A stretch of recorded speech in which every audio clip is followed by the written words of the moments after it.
Spider-Man Homecoming is just around the corner, friends, and with that, I gotta continue my build-up for it by talking about the Andrew Garfield Spider-Man movies, starting with The Amazing Spider-Man. Now, The Amazing Spider-Man, in my opinion, is probably one of the most polarizing movies ever. Because when you really ask people what their opinions are towards this movie, people either love it or they hate it. There's just not an in-between. But I gotta be honest, I have seen the arguments that people make to why they hate this movie, why they're just not a fan of this movie, but I really just can't get by it because I think this movie's really awesome. Getting right into it, one of the things that I really like that this movie did is it actually touches on Peter's parents. In the Sam Raimi Spider-Man movies, Peter Parker's parents are not talked about once. All you know is he lives with his Uncle Ben and Aunt May, and that's it. You are wondering the whole time, where's his parents? What happened to them? This movie actually touches on them. You see in the beginning when Peter's still a little boy, his father tells him, it's like, look, your mother and I, we have to go away. You're gonna stay with your uncle and aunt for a little while, but we will be back. Unfortunately though, you discover later on in the movie, and Peter realized this as he got older, his parents died in a horrible plane crash, and as a result, he's been living his life with his Uncle Ben and Aunt May. Now we flash forward to Peter Parker when he's a teenager. He's now played by Andrew Garfield. And I gotta say, I really did like the way Andrew Garfield played Peter Parker. I mean, you could tell he was smart. You could tell he was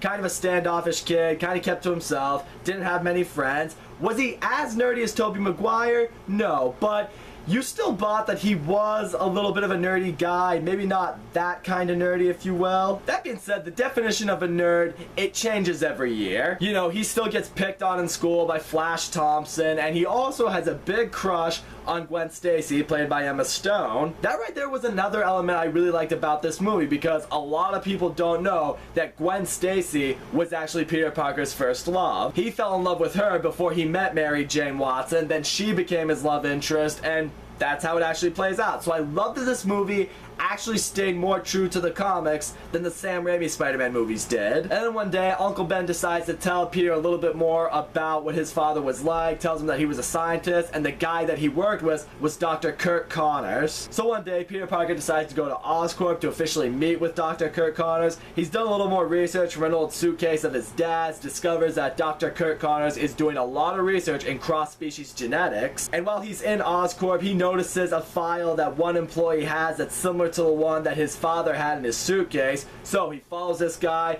He's able to sneak his way into this laboratory of sorts where you see a lot of genetically enhanced spiders being worked with. One spider lands on him and bites him on the neck. And then on the way home, he discovers that now he is developing super awesome, crazy spider powers. You know, what we all know of at this point. You know, he's got amazing reflexes. He can climb walls. He's really strong.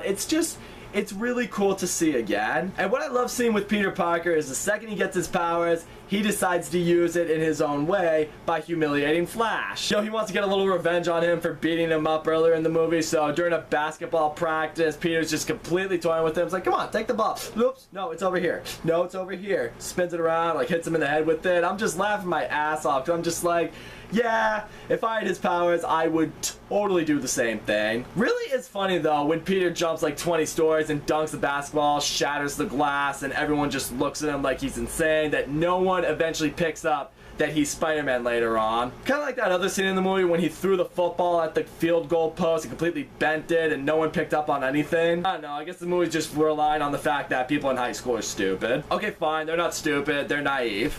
Most of them are stupid. But what I also love seeing is now that Peter has these sort of powers, he's gained a little bit more confidence in himself, you know, in the fact that now he can actually talk to Gwen Stacy a little bit more. And what I love seeing right here is the chemistry between Andrew Garfield and Emma Stone. Just the way they talk with each other, the way they flirt with each other, you can tell that he is extremely interested in her, but you also buy into the fact that she might be a little interested in him because, you know, she's really smart as well. You know, she feels like she can understand him a little bit.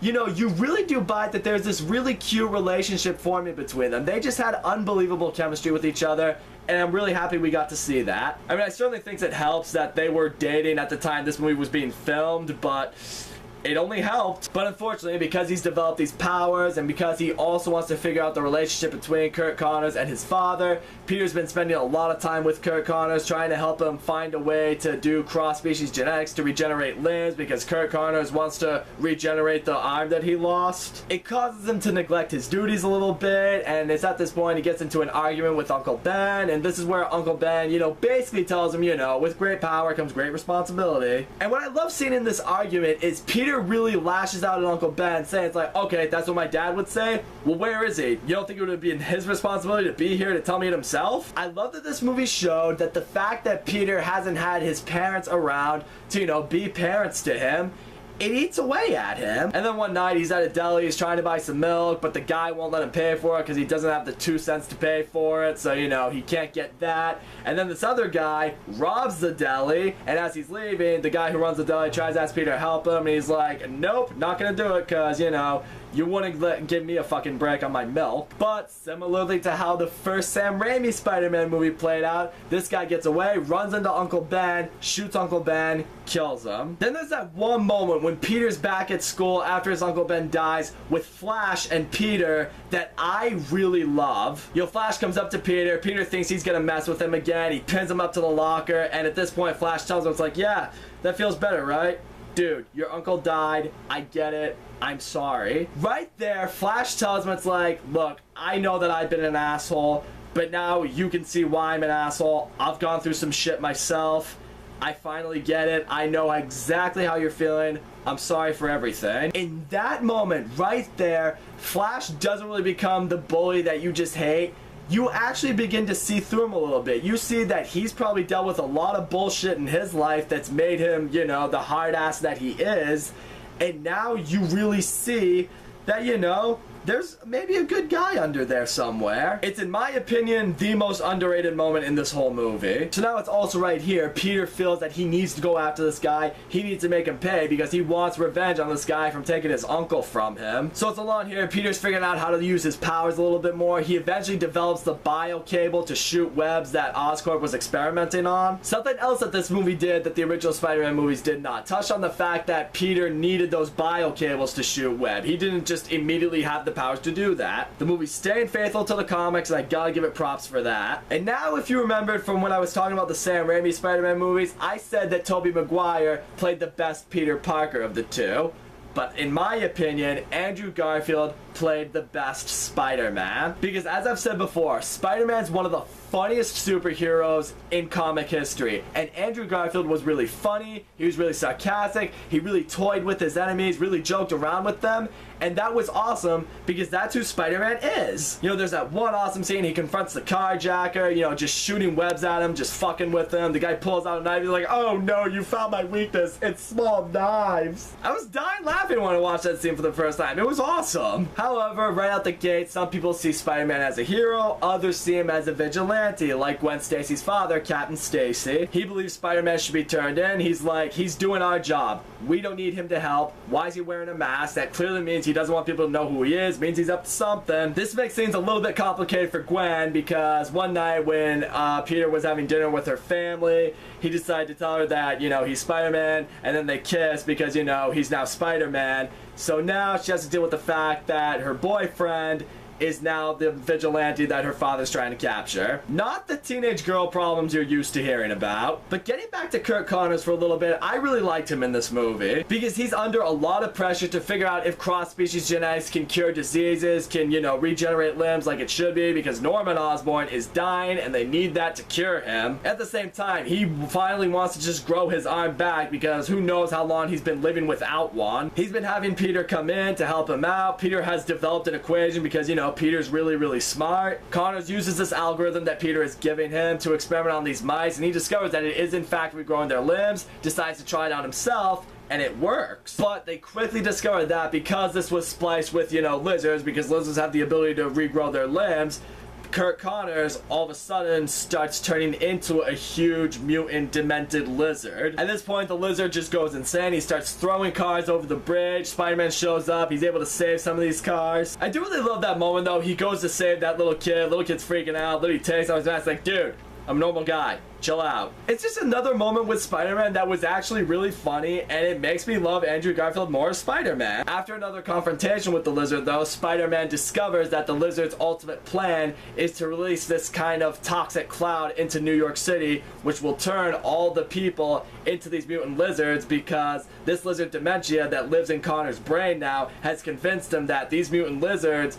are better than humans. So Connors now thinks, hey, I'll turn all of New York City into them, we'll all be greater, we'll all be better, everyone will be cured. So Spider-Man now knows the only way to stop this lizard and stop the plan is to release the antidote into the same machine, spread that around the city, which will finally turn Kurt Connors back to normal. So he sends Gwen into Oscorp Tower to get the antidote, and at this point her father has discovered that Peter is Spider-Man. So Gwen's able to get the antidote, but you know, the lizard is still intending to kill Peter. But what I love is just before he can kill him, Captain Stacy, you know, realizing that Spider-Man is indeed a hero, has come, decides to help him. You know, he takes on the lizard, he's like, I'll hold him off, get to the machine, put that antidote in there, do what you have to do. So Spider-Man's able to do it. Everyone who was infected with the gas is now turned back into normal, including Kurt Connors. But what's shitty is when he was the lizard and he was fighting Captain Stacy, he impaled Captain Stacy with his claws, so now he's laying there dying. And it's in his dying words, he tells Peter, the city's gonna need you, you're always gonna have enemies, and I'm asking you to promise me to please leave Gwen out of it so she'll be safe. And you can tell it breaks Peter's heart, but he does promise him that he will abide that. And for a while, Gwen's obviously disappointed. You know, she knows what her father probably made him promise to do. But it's after listening to a voicemail that his Uncle Ben left for him, you know, Peter starts to wonder if he needs to do what he feels is right. And so at the end of the movie, it clearly implies to Gwen that he's probably gonna start talking to her again. So all in all, I gotta say, I think The Amazing Spider-Man is a great movie. I